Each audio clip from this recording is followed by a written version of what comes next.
sociālajos tīklos var manīt lielu sajūsmu. Partija Progresīvie saka, šodien liela diena. Bet mēs redzam Zaļo zemnieku savienības deputātu sejās, jo ir skaidrs, ka šodien ir ļoti smaga diena. Izņemot jūs, Ropeņa kungs.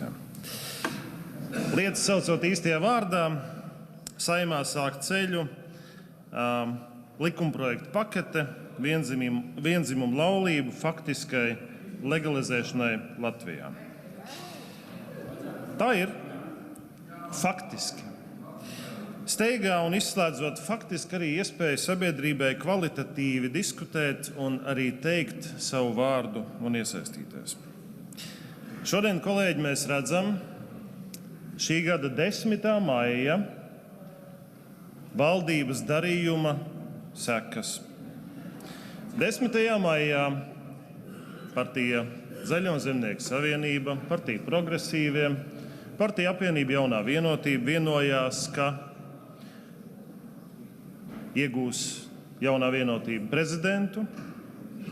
Apmaiņā Lemberkungs un Zaļo zemnieku savienība iegūs vietu valdībā, tāpat arī Progresīvie atbalstot iegūs vietu valdībā. Bet tas, acīm redzot, nāk ar papildus pienākumiem. Vissmagākie no tiem ieguvumi, protams, Progresīvajiem, bet vissmagākie no tiem arī viņu nasta šajā koalīcijā Zaļo zemnieku savienībai. Stambulas konvencijas atbalsts un partnerattiecību likumu atbalsts.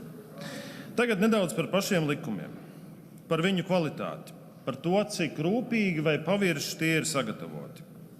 Būtībā, ja mēs palasām anotācijas, viņas ir katram pievienotas, viņas ir pavirši sagatavotas uz vienas lapas, nav atbildes ne par to, kāda ir sasaiste un konteksts ar ģimenes institūtu, kāds ir konteksts ar laulības institūtu, un nav arī atbildes par to, cik plaši šie grozījumi būs arī nākotnē. Mēs redzam šodien 6 likumprojektus kopumā.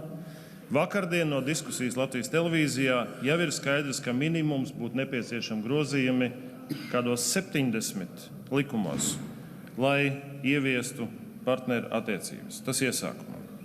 Ļoti interesanti, ka arī valdība kopumā nav gatava likt parakstu uz šīs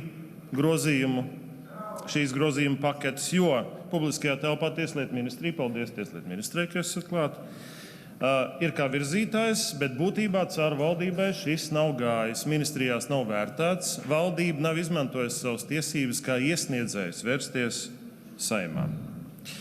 Un visbeidzot, šodien tiks skatīts arī, saprotu, pirmajā lasījumā viss šis kopums. Cik es saprotu, priekšlikumiem tiks dota ļoti demokrātiski viena diena, lai varētu sagatavot priekšlikumus, un jautājums iespējams, ka galīgi tiks slēgts jau uzreiz pēc nedēļas nākamajā ceturtdienā. Un te interesants paradoks.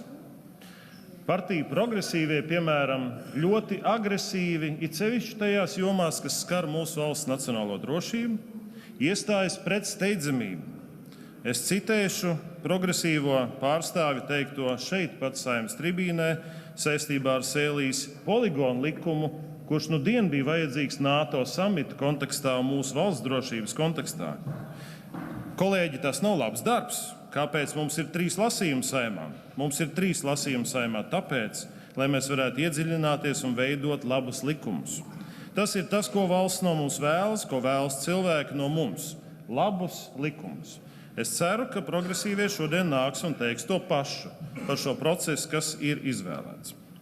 Un visbeidzot, vēlēšanās mēs ļoti labi arī partiju šķirotavās, LSM varam iet paskatīties. Tikai 2 partijas atklāti ir teikušas, ka viņas vēlas atbalstīt Stambulas konvenciju un partnerattiecību regulējumu.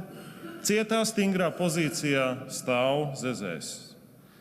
Pēc vēlēšanām ir citādāk. Loģiskā ar sadarbību ar ZZS teica progresīvē vai vienotība, viss ir otrādāk. Tāpēc, kolēģi, ievērosim Latvijas satversmes 2. pantu, ka Latvijas valsts suverēnā vara pieder Latvijas tautai, un šie grozījumi būtu jānodod tautas Smiltēna izlemšanā kungs, un laiks. tautas nobalsošanā. Paldies!